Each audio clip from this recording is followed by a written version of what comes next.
What's up? How's it going? You got some peeps in there.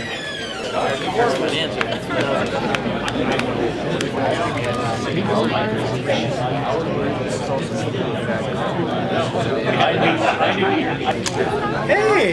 Good, how are you? Good. Get Anna. I did.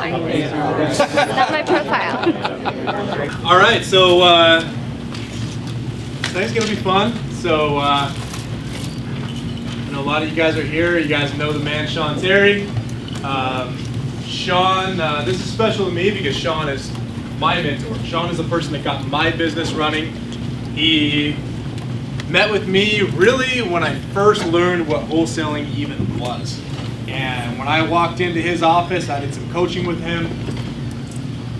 I had no idea what I was doing. My business is where it is today because he got me going. He set everything up for me. So when I asked him to come and he actually said, yeah, why not? I was like, wow, really? Awesome. It'd be awesome to have him here today. I just want to like jump right into it. So let's bring Sean up.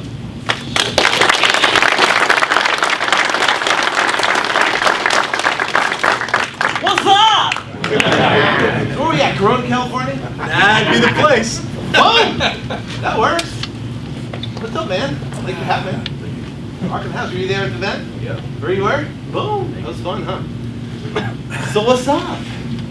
So I told Sean we kind of do things a little unplanned here. So just kind of go through, kind of talk about things, ask questions. I want to make sure you guys got plenty of time to ask Sean questions today, just because Sean probably, well, I don't know, maybe he will be back soon. You never know. It just so happens Sean's here for, what, a couple weeks.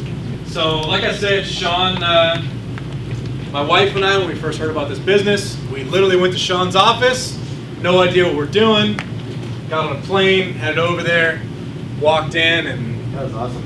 Only seen the guy in videos a couple times, and sat down for a couple days, basically learned the business, and helped us really get that push forward from where we probably would be today if we hadn't had done something like that. Yeah. So I've stayed in contact ever since. Sean has an event coming up. If anyone here is not going to that, consider it. Extreme Freedom. It will be in, is it Phoenix or Glendale? And it's actually in Glendale. It's right by the Glendale Arena where the Cardinals play football. So who's wholesaling houses? All you guys wholesaling houses? Okay, who's done their first deal? Stand up if you did your first deal. Look at that. Proof of concept! On paycheck? Yeah, paycheck. 75,000 in Bloomington. On a wholesale deal? Yes. Wholesale deal, bro. Yeah. Look at that, bro. And I mentioned 2012 at Cody's event. Oh, did you? 2012 when he had that shitty hotel at the Days Inn. Remember that? Days Inn? Yeah. That's where I first met you. Really? Yeah. Wow. What about you, man? First, biggest wholesale deal was $50,000, like $49,000. Wow. And yeah, I was in LA. Really? Congratulations. What have you, man? First ever Yeah. was 12,000. Sweet. What's your biggest today? I'm just trying to get a feel of California to see if I want to move here. Just kidding, huh? Well, I can tell you, I want to do like a compare and contrast of a successful student and an unsuccessful student, and so you guys have an understanding. So, and it's called behavioral congruency. And behavioral congruency is where you adopt the behavior of a successful person versus an unsuccessful person. Now, Scott is a prime example of essentially one of the most successful students. And he came in and he adopted the right behaviors and went out and crushed it, right? So how can you adopt those same things and do it? So the first thing we got to do, if you want to take notes, first thing we got to do is we have to be absolutely crystal clear on what we want in the short term, right? Crystal clear on what we want in the short term, right? So when I ask, I say, well, okay, what do you want? Well, yeah, I want freedom. That's kind of generic, right? I want freedom. I want to wake up. I want to hang out with the kids and have family and do stuff like that. But what's the short term, absolute short term goal? So give me Give me like a 90-day goal that you want to achieve. Pay off my visa. Pay off your visa. That's good. What else? Get out of debt. Get out of debt. Yeah. Short term, get out of debt. So what's that number? 27,000. That's not bad. So that's one check, man. Yeah. That's just one check. You was out of debt. Does that feel good? Yeah. Did you know the address here? Did you know the time you had to get here? Yes. Right? So what'd you do? You calculated, you got in your car, vehicle, you put in Google Maps, right? And you started driving. Some of you got lost. Where's that place again? Some of you didn't. But you had your map, you got back on, and you showed up here on time, didn't you? Same exact thing. But the thing is, we want to become successful. You say 90 days, where do I want? So now we got to put a date on it. We've got 90 days. So what's the date, 90 days? 27,000, what's 90 days from now? I don't know. But 90 days from now. October 18th. So before my event, right? So definitely put in the event that you're going to come to the event, because I definitely want you to come there. But I want you to come up to me at the event and say, bam! I paid off my 27,000. Bam! I paid off his 27,000. Right? Bam! I paid off my credit card. I did it. So crystal clear, absolutely 100%. Now you got a date. Put a date to it. Now, the next step, successful people, we're looking at success. This is what he has done in his career in the last 4 years. What it took me 15 years to do, he was able to do in about 2 years. Now, he's a rock star. He's definitely more talented than I am, I can tell you that. He's definitely better looking than I am. Yeah, I'd agree with that one. Are you going to ask me what I want in the next 90 days? Sure. 1.5 million in wholesale fees. And he's talking to his team here. 1.5 million, boys! Right? Okay. See how they're really quiet right now? It's pretty good. Confident. Now, you couldn't comprehend that though when you first walked in the door and you're like, what's Google AdWords? That's very true. Right? Right? So 90 days. Specific, clear. Next thing, another congruent behavior is you gotta get obsessed. What does obsessed mean? Obsessed is you wake up before your 5 o'clock alarm. Obsessed is you can't wait to get up. You're so excited about what you're doing, you're obsessed about it. You can't, that's all you think about. You think it, dream it, eat it, smell it, taste it. I gotta pay that 27,000 off, and I gotta pay that 27,000, I'm gonna pay that 27,000, I gotta pay that 27,000 off. Right? You gotta do it. Have to do it. Have to. See, successful people, there's people, well, I should do this, or I have to do this. Now a seller goes, well, you know, I want to think about it. What would you go? Okay, you think about it, and now your wife's in a chair with a gun to her head. Now, are you going to take that excuse? And you says, oh, I want to think about it. What are you going to say? Well, let me ask you a question. What would you think about? What's there to think about? What should you think about? I gave you an offer. You want to sell. I want to buy. What do you want to think about?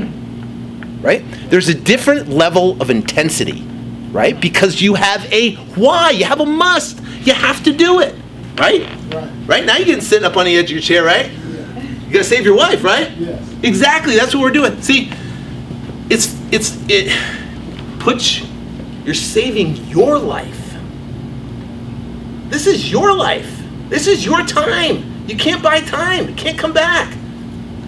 Right? So the bottom line is this, is that successful people get obsessed and they do what they must do. And they don't make excuses. They don't talk about excuses. They don't go, well, I tried to do it. Well, I tried to cold call, but I just, the seller told me they don't want me to call me anymore. What you talking about? Right? You just keep dialing. There's no excuse that could ever. The most productive thing we can do, and I just did an Instagram Live about this the other day, but the most productive thing you can do is be in front of the right people all the time, right? So who's the right people? Well, there's 5 distressed lists that we can target. One is pre-foreclosure. These are people that are about to lose their house to foreclosure. We, as real estate wholesalers, can provide them a service to help them solve their problem. Now, I just did an interview with Scott, right? And a podcast, we had an interview with him. I asked him, and they're doing, what's your guys' average spreads? What, 70-something thousand, right? Monster spreads, amazing, very successful. They're gonna do $1.5 million in revenue in a quarter, to $1 million last quarter. And my question to him is, how do you get these monster spreads? What are you doing to do it? Because we're not doing that in Phoenix, right? So these guys have the magic touch, along with Scott, right? So the bottom line is, I asked them, I said, what's your secret to making that happen? Now, do you think it was some ninja negotiating technique? Do you think it was like just presenting of the numbers and blah, blah, blah? No. You know what it was? Rapport. Rapport. Do you guys know what rapport is? Yes. Right. Rapport is building rapport, getting someone to like and trust you to do business with you other than anybody else. Right? So your separator from all your competition is your trust that you can work with the seller, trust and respect with. So now you have, and our job as real estate wholesalers is to help someone out of a situation and their people, right? Is to turn around, now we can work with them and we can build a high level of rapport with them, really get to know them and really sincerely want to help them out of their situation. And then we can turn around and we can help them solve their problem, whatever that might be, right? So now we've got pre-foreclosures, we've got property tax default, right? There's property tax default, there's inherited properties, there's probate properties, and there's high equity vacant properties.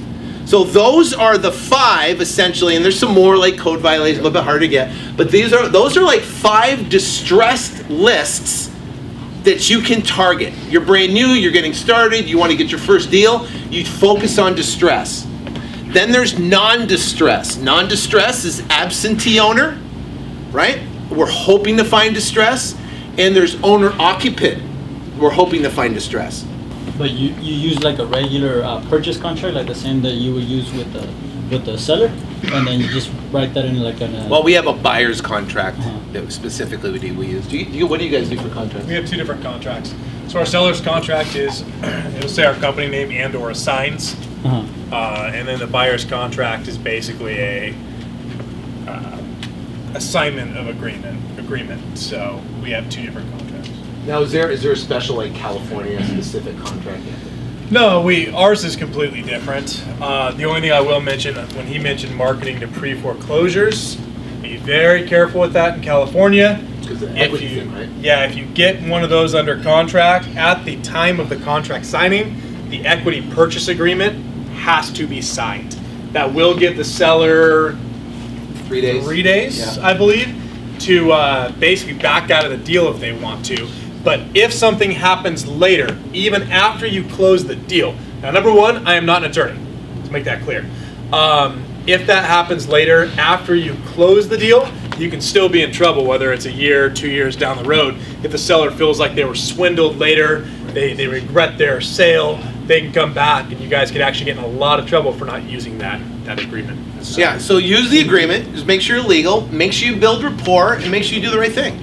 If you always do the right thing and you have a sincere interest, you want to help people out and do the right thing. Now, I've come across grandmothers that I have way better negotiation skills than they do, and I can negotiate all their equity out of their house, but I don't. Why?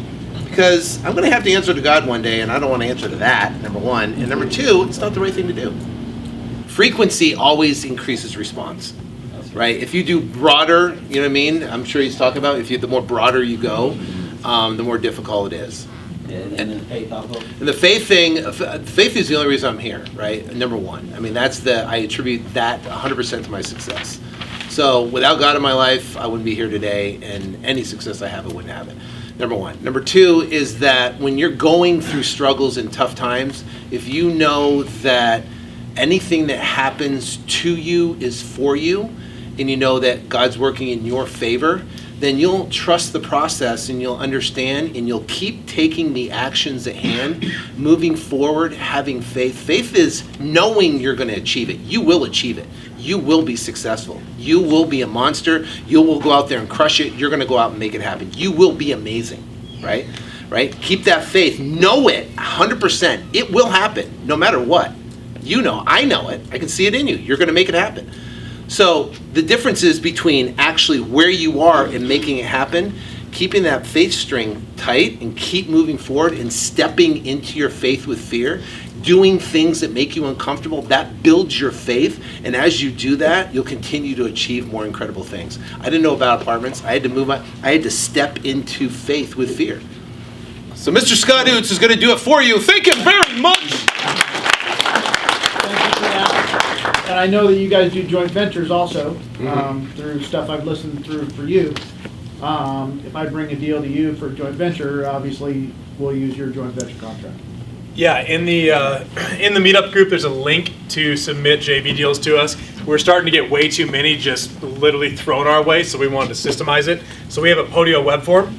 You can go submit the information on there, and then we'll look at it and we'll reach out to you. So, but you can use that same contract, and then we just have a separate JV agreement we throw through, and we can do it two ways. Either if you haven't locked it up, but it's a decent deal, we look at it. If we agree, we'll actually go with you to the appointment, let you sit there while we lock it up so you can actually see how it's done. That one we do take a larger percentage just because I'm taking my team out of the office, going out. Of course. Or we can do our standard JV agreement where we walk you through it, we take the disposition side for you and take care of it. Which that's huge, because now they're going to go out with you. You get to see how they negotiate and do the whole thing. I would do 3 or 4 of those. And I love that, and thank you for, I didn't know you were willing to do that. I love that. I mean, just the experience that ride along, for so to speak, would bring would just be. We just can't do it with worth everyone. praising. We have to look at it first and say, is this potentially a deal based on the info you provide us? Right. And then at that point, most likely one of them will hop on the phone with you and the seller, kind of determine where we are with things, and then if it all looks good, then we'll get the paper. So, Mike, you want to take this one? Come on, Mike. When a seller wants retail, what do? Talk to them. I mean, we had it today. So when somebody wants retail, you're just going to talk to them and let them answer questions. So you want this amount. Tell me how you got to that amount. Okay, great. So did you factor this in? You didn't? Okay, now where are we at?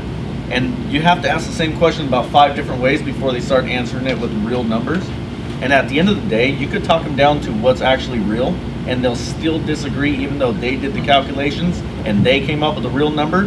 They'll still say, well, I want $150,000 more. And at that point, it's no longer a deal, right?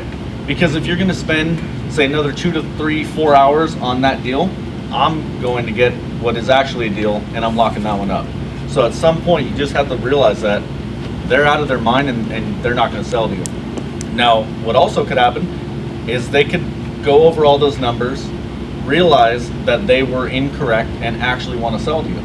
But you can't argue with them and say, well, these are the real numbers. You have to let them say it for themselves, and then see what you get out of it. It's negotiating. That's part of negotiating. Every seller wants retail just like you do. If you're gonna sell your car, you would Blue Book it, Zillow it, and then you turn around, you put it on Craigslist. People will call, and you'd want retail for your car, wouldn't you? Right? Unless you found out that there was rust underneath, that there was 200,000 miles on the car, and then whatever. Do you know what I mean? If there was some other factor that was unknown. Now, if someone brought that factor to your forefront of your mind, and you looked at it and you go, well, maybe he's right. Maybe it's not worth because of this, and this. Now you might change your opinion on your price and then reduce. So it's a logical way of coming down to a price, and that's exactly what these guys are doing. They're actually sitting there going, hey, have you thought about this? Well, what about this? How much do you think that would cost? How much do you think this would cost? And what happens is it's now they're calculating a number, and they're coming to the conclusion that maybe the Zillow number really isn't the number I should really ask, but I really want to sell. Maybe I should go for this. And I really like this guy. He didn't offend me. He didn't make me feel wrong. He built rapport with me. He asked about my grandkids, and he likes my cat. So, you know what I mean? So maybe, maybe he's right, and he seems like a straight up and honest guy, and he did make some common sense, so yeah, maybe I'll sell to him. For those of you guys who weren't here last time, so we did a test on selling a property to Open Door. Everyone knows what Open Door is? Yeah. Okay. So Open Door is an iBuyer, basically. You go put your house online, they give you the offer, they close on it on your time frame. Basically, it has the potential to be a good competitor for us. So that went successful. We went to go record the appointment when they came to the house, but they actually didn't send a sales guy out. They sent 2 inspectors that spent 4 hours at the house going through everything. When I submitted to them, I did not own the house. When I got their original offer, I went ahead and closed on it so we could go through the whole process. The house was pretty bad, so I thought they were going to come back and really drop their price. They dropped it 10 grand after the inspection, which is about 4 times less than I thought they would. So I was actually shocked. So we did go ahead and sell the house to them. They did close on time. We made probably 3 times more than we would have if we would have wholesaled the house. But the thing is, we had to close on it. Now, we have tried to duplicate that process ever since. It's been more difficult than we thought. Every time we go and submit a property to them, basically they say, oh, we bought 10 houses in that area. We don't buy in that area. Okay, all right. Next one, oh, we bought 20 houses in this zip code in the last 2 months. We don't buy in that area. Okay. So But they're probably a capacity, or they. I honestly think their system just automatically spits out that crap. But ultimately, we went to lunch with one of our very large buyers. And he actually got submitted a property from Open Door that we submitted to Open Door and we had under contract. Open Door did not sign the offer with us. They were illegally marketing our deal to our buyer. Now here's the part that's really stupid. Are you ready for this? Our buyer's analysis said, no, we're not interested in this property unless we can get it for a lower price. But they almost bought it from Open Door significantly higher because they were trying to start a relationship with them. So they almost bought it like $60,000 higher from Open Door. But then luckily our sales rep there caught it and he's like, well, wait a second, I've seen this deal. So he called us and we talked about it. So they do wholesale. That's ultimately what their goal is on a lot of the properties. But we'll keep trying, we'll keep submitting deals to them and see if we can duplicate it. But honestly, they're so picky on what they buy. We didn't really see, I mean, most of the things they're not buying because they're looking for a certain age of house, a certain condition of house. I'm shocked they took the one they did. That house was pretty bad, but it's still sitting there and nothing's even being done. So not quite sure what they're doing with that, but they did make a $30,000 fee off of buying the house from us. So, yeah. They made money. Yeah, exactly. You need to look at what you're doing throughout the day and you need to hire what either you hate the most or what you honestly suck at. So you need to hire for those positions first because that's going to make your company stronger. If you literally hate everything you're doing with a certain task or a certain position, you're not enjoying doing it every day. So I think we can agree you're not putting your all into it. You're not doing the position your best. So you need to hire out for those positions first. Hire anything that you hate doing. And when you hire that position, what do you hate doing next? Why do you think Mike's here? Why do you think all those guys are sitting there? I hate acquisitions. If I go sit in front of a seller and they tell me no, I want to literally just grab them and be like, come on! I hate it. That's why they are sitting there and that's why they're doing what they're doing. I have every position in my company covered now. Honestly, I don't really have to do shit if I don't want to. But I'm still in, I still like being a part of it. But I started hiring those positions that I did not want to do. We got my acquisitions hired, my wife was answering phone calls. I saw how much it bugged her and I'm like, well, do I hire for the next position I want to get rid of or do I help her out? I helped her out. But we got that position hired so she could get out of that. But all you're doing is you're transitioning to the next role. So hiring is not easy. Have fun. People don't like to work. You guys, please thank my mentor, Sean, for coming in today. All right, if you guys want to come to Extreme Freedom, it's going to be October 25th through the 27th. You have Extreme Freedom Live. We made a special coupon code. It's only like 197 bucks. We'll give you 30% off on the coupon code. It's SoCal, S-O-Cal. You go there, you can book your ticket, and the coupon code will be up for about a week. So go check it out if you want to go check it out, and I'll see you guys. SoCal? S-O-Cal, SoCal. ExtremeFreedomLive.com.